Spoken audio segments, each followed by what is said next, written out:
Today's lesson is called Twisted History, a tangled tale of tongue twisters.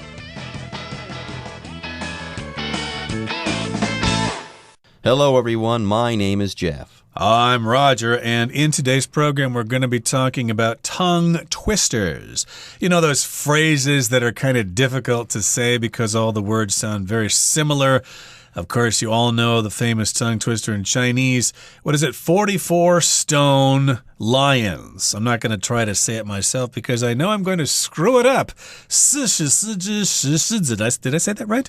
Anyway, that's one example of a tongue twister. Of course, we're going to tell you about some English tongue twisters, but we've got an extra treat.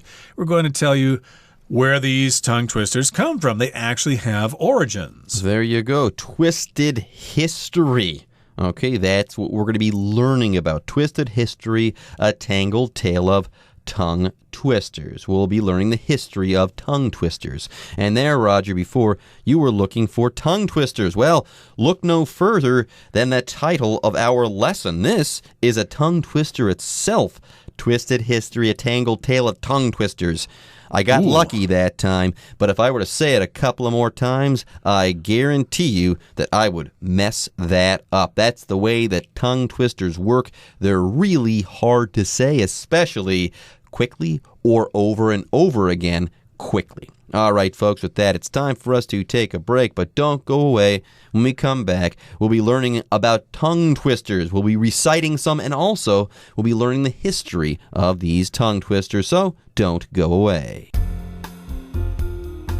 Twisted History, a tangled tale of tongue twisters. From English to Arabic, Mandarin to Czech, and Swedish to Swahili, a feature of languages all over the world is wordplay. Tongue twisters, those silly sentences that tie our tongues in knots, are one of the most popular forms. Some of the best-known tongue twisters in English are about actual historical figures. 大家好，第一部分我们看到的单字是名词 wordplay， 指文字游戏。例如 Kevin's language is full of wordplay that makes people laugh. Kevin 在说话时喜欢玩文字游戏，逗乐身边的人。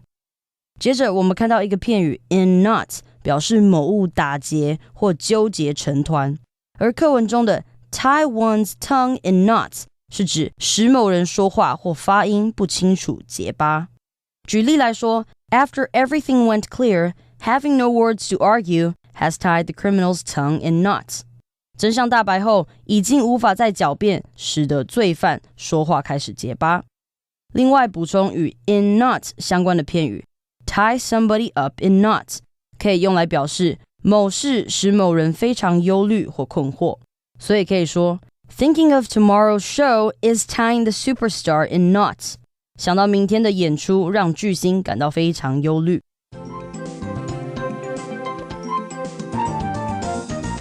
Okay, let's get to it, everybody. Let's discuss the contents of today's lesson. We did kind of touch on the title here, Twisted History.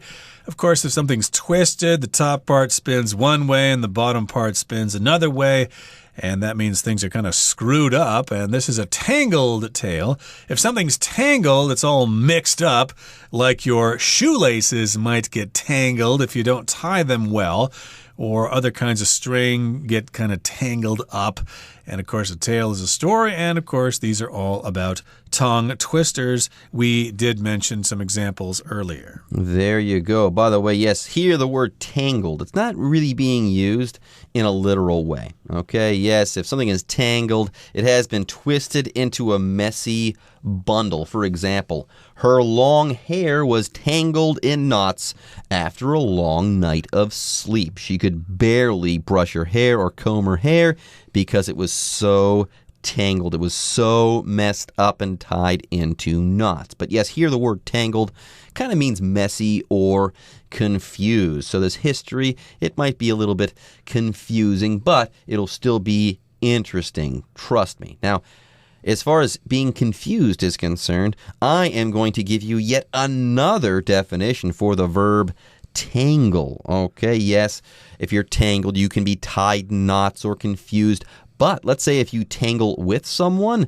you might fight with that person or you might argue with them. By the way, if you do tangle with someone, you're going to get into a serious fight or a serious argument with them. I think that was the title of a Disney animated movie, Tangled. It was all about Rapunzel being kept in a tower.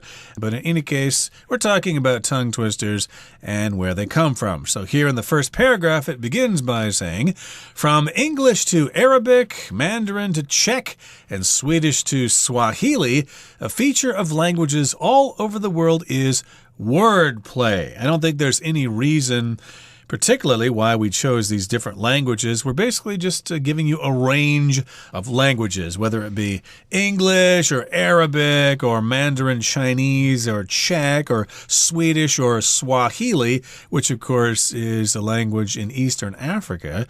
It doesn't matter what language it is. A feature that all these languages have is wordplay. Wordplay means, you say things a certain way, and that's, what jokes are about sometimes. When word sounds like another word or it has a similar meaning, you can have a play on words. Yeah, you kind of have fun with words, the way that they sound, what they mean, how that meaning and that sound can change or alter the meaning of something so that it sounds silly or funny, so on and so forth. There's a famous author in the English language. His name is James Joyce. He loved wordplay. His novels are filled with inventive uses of language, wordplay, and puns and stuff like that. Maybe if you go and read some of his books, you might even encounter some tongue twisters. Anyways, let's get back to the topic at hand. Tongue twisters. What are they? Well, tongue twisters, those silly sentences that tie our tongues in knots, are one of the most popular forms of word play. So here we have this phrase, in knots. Now, during the introduction, we talked about a person whose hair was all tangled up in knots after a long night's sleep. Well, that's using that word, or that phrase, I should say, in knots. Literally, this thing is being tied up. This hair, I should say, is being tied up in a confusing way or in a hard way that you can't straighten out that hair because the knots are so bad, or it's been tangled up in knots to a great degree. But in this sentence here about tongue twisters, we're using this phrase in knots in a more figurative way. Here, if something happens in knots, okay, you're saying that you're confused or you're overwhelmed. So here, what's happening? These silly sentences, these tongue twisters are tying our tongues in knots. Yes, these sentences, they're confusing our tongues or overwhelming our tongues, so to speak, so that we can't speak clearly anymore. Our tongues just don't work anymore. Otherwise, emotionally, you can be tied in knots, let's say, if you don't know what to do. You've been overwhelmed by emotions. That's right. Or you can tie knots, of course, if you're going to join the Navy, or if you are a Boy Scout, you need to know how to tie various knots for different applications. But here, we're going to be tied in knots. Our tongues are going to be tied in knots. It's going to be very difficult for us to speak when we try to say these tongue twisters. So some of the best-known tongue twisters in English are about actual historical figures. And, of course, we're going to talk about some people in these tongue twisters, like Peter Piper and the woman who sells seashells by the seashore. They are actually based on actual historical figures, people who lived in the past. Okay, that brings us to the end of the first part of our lesson. Let's now move on to the next part. One of these is Peter Piper picked a peck of pickled peppers, which might be based on real-life Frenchman Pierre Poivre. In Poivre's time, the Dutch controlled the spice trade between Europe and the East. To keep supplies low and prices high, they covered excess seeds with lime to pickle them, which kept them from growing. Poivre, like a spice-mad Robin Hood, stole seeds from shops, grew them, and then sold his crops to the poor at affordable prices. 第二部分我们看到的单字是形容词 affordable， 指负担得起的。例如 We found an affordable home in a good neighborhood. 我们在一个优良社区找到一间价格实惠的住宅。而 affordable 去除字尾的 able，afford 则为这个字的动词，除了有买得起、负担得起，也有提供的意思。所以可以说 The bus stop afforded me shelter from the rain. 公车站牌在下雨的时候提供我庇护。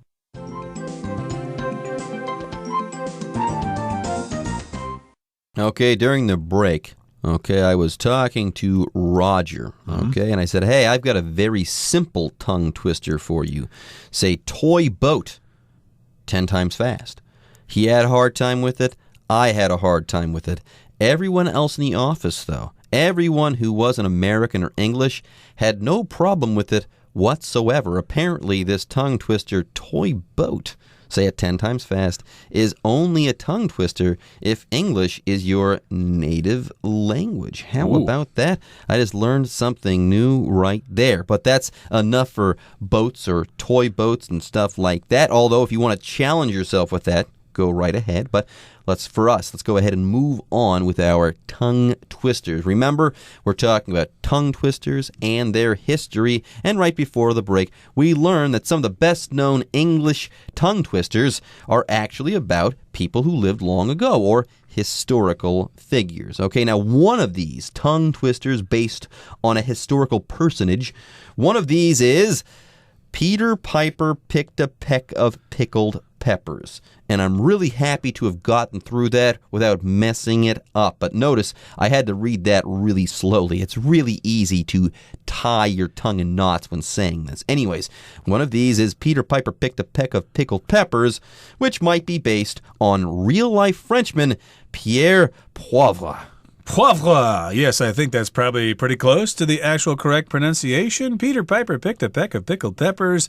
If Peter Piper picked a peck of pickled peppers, how many pecks of pickled peppers did Peter Piper pick? I think I got that right. That's pretty good. Yeah, I think couldn't that's do the whole that. thing. Yeah. It takes some practice there. I haven't done it since I was a kid, but evidently it's based on a real-life Frenchman by the name of Pierre Poivre. And in Poivre's time, the Dutch controlled the spice trade between Europe and the East. So when this Frenchman was alive, the Dutch, those people from the Netherlands, from Holland there, they controlled the spice trade between Europe and the East. And the East, of course, refers to this part of the world here, China, Japan, Korea, Taiwan, Vietnam, etc., etc.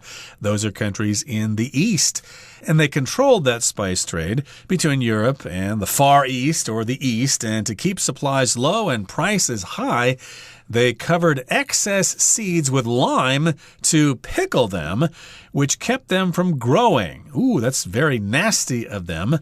That's very devious of them. So they wanted to keep the supplies low. The law of supply and demand. If supplies are low and demand is high, then the prices are higher. So again, that's the law of supply and demand.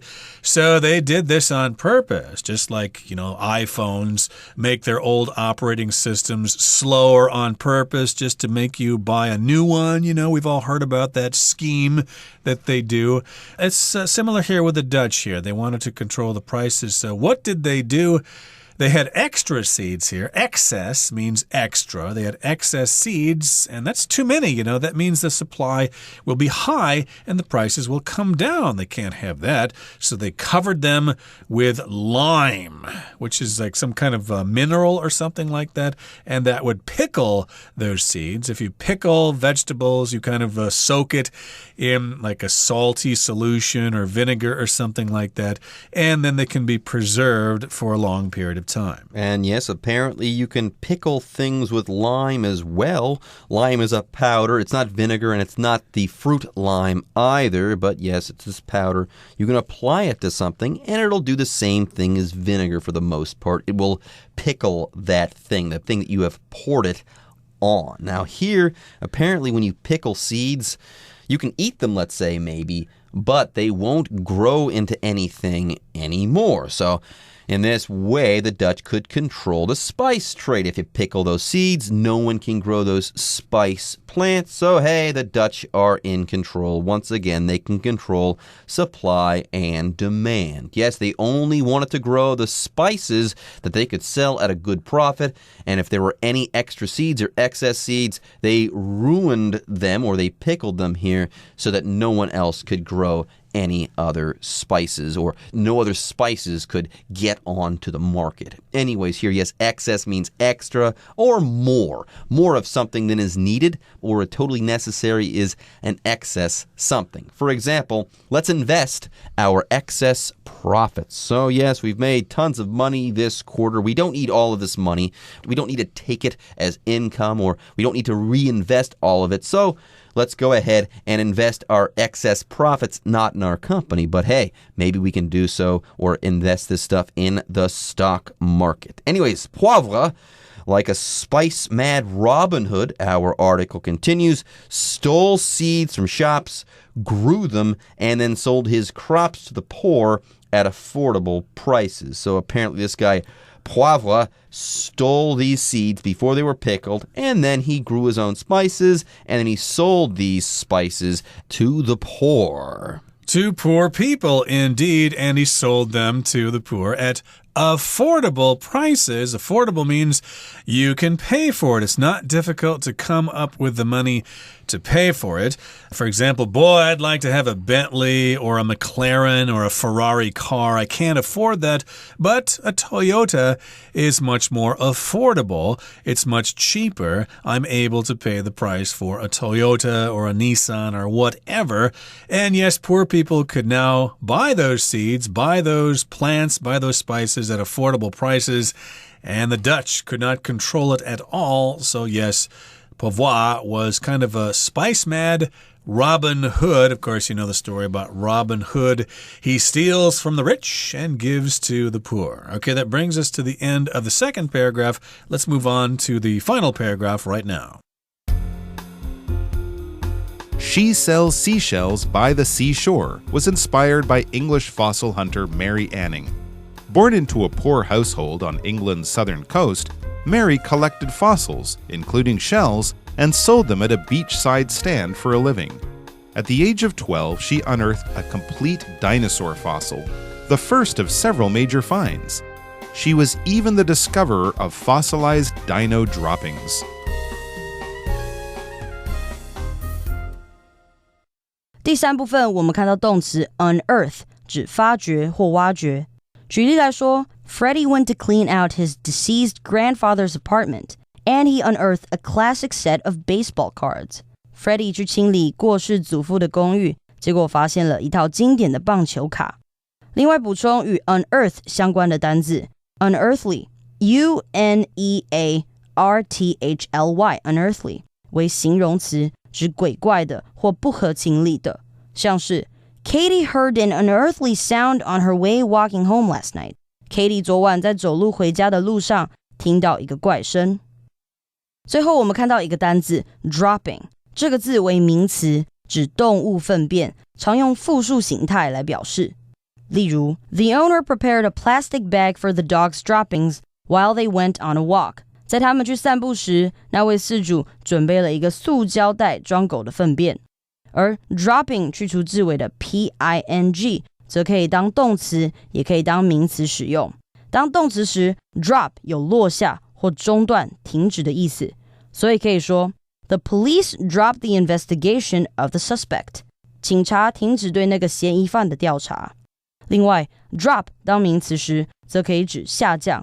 举例来说 The drop of Kevin's grades made his parents worried. Kevin 成绩的下降让他的父母相当担心。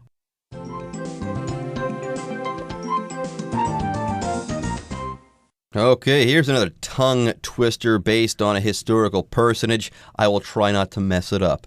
She sells seashells by the seashore.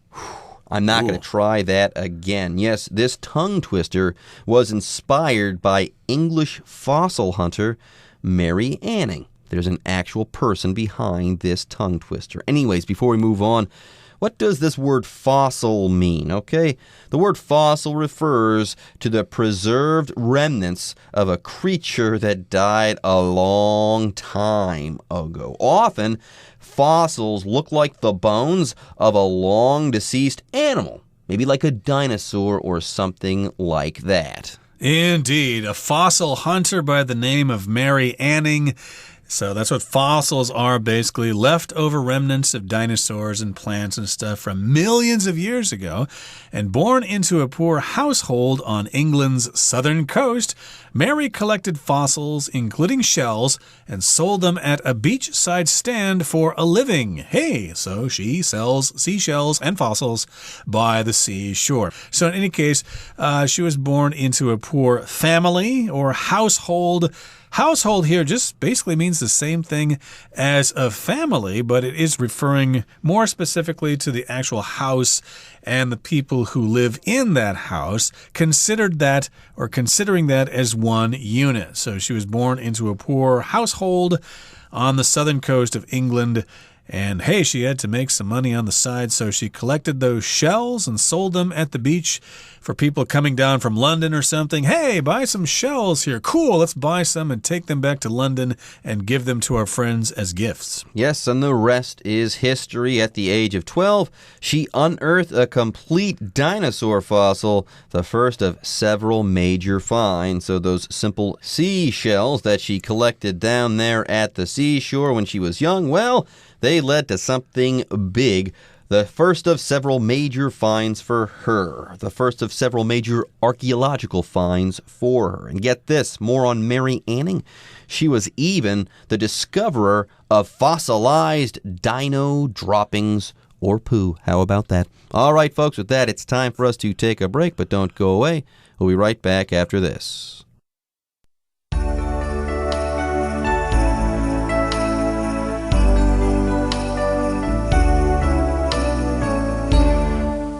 各位同学大家好，我是 Hanny。 我们来看今天的文法重点。课文第二部分的第三句提到 To keep supplies low and prices high, they covered excess seeds with lime to pickle them, which kept them from growing. 为了维持少量供给而高价格，他们将多余的种子铺上石灰来进行碱洗，那会抑制它们生长。好，那这边要补充几个文法重点。首先呢，前半句它用到 keep 加受词加受词补语的句型，表示使什么保持怎么样。那 keep 在这边就是指使什么处于或是维持某个状态，而受词补语呢，我们是用来补充说明受词的状态。受词补语可以是形容词、现在分词、过去分词，或者是介系词片语。像课文里面句子呢，它受词补语是 low 还有 high， 分别用来补充说明受词 supplies 还有 prices， 就表示说使供给维持少量，使价格处于高的状态。好，那接着我们看到句中有一个关系子句which kept them from growing， 其中这个关系代名词 which 就是用来代指前一句，也就是 they covered excess seeds with lime to pickle them， 他们将多余的种子铺上石灰来进行碱洗的这一件事情。然后 which kept them from growing 就是用来补充说明这一件事情会抑制多余种子的生长。好，另外句子里面有一个单字 excess， 我们来学习它的字首字根。EX 这个字首呢，表示由内向外，那么字根 CESS 它表示 go， 有前进行走的意思。同学们就可以试着联想，当你把水倒进杯子里面，然后倒太满，这过多的水呢就会由内向外的满出来。或是当你要搭电梯的时候，人太多过重的时候，嘭一响的时候，这个多余的人就只好从里面走出来了。也许这样你就可以联想到 excess 当名词还有过量过剩的意思，然后当形容词就可以表达过剩的、过量的或是多余的。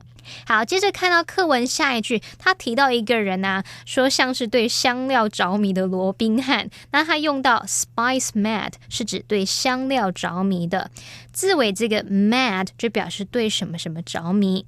那这边顺便帮同学补充几个可以用来表达对某件事物非常热爱的相关用法。我们知道 fan 可以用来表达什么什么的迷，那么 fans 就是我们说的粉丝嘛。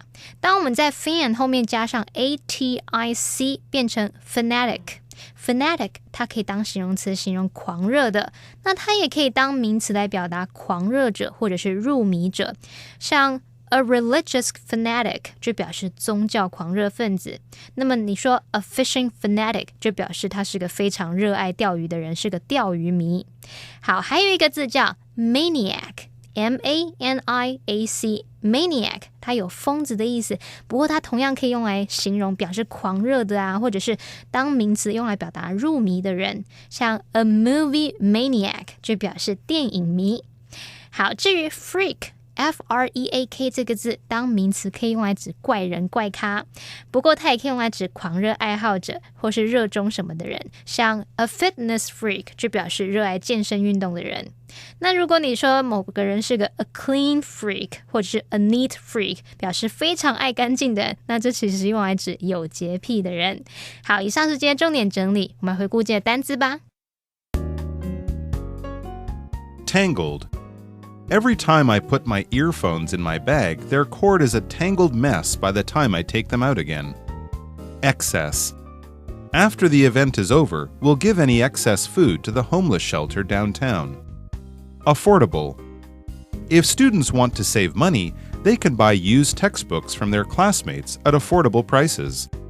Fossil. The oldest fossils ever found on Earth are over 3 billion years old. Household.Life in Richard's household is always very disorderly because there are 9 children in his family. Okay, everyone. With that, today's article is now complete. But, as always, we sure hope that you guys have enjoyed reading along with us. Anyways, I'm Jeff. I am Roger. See you next time.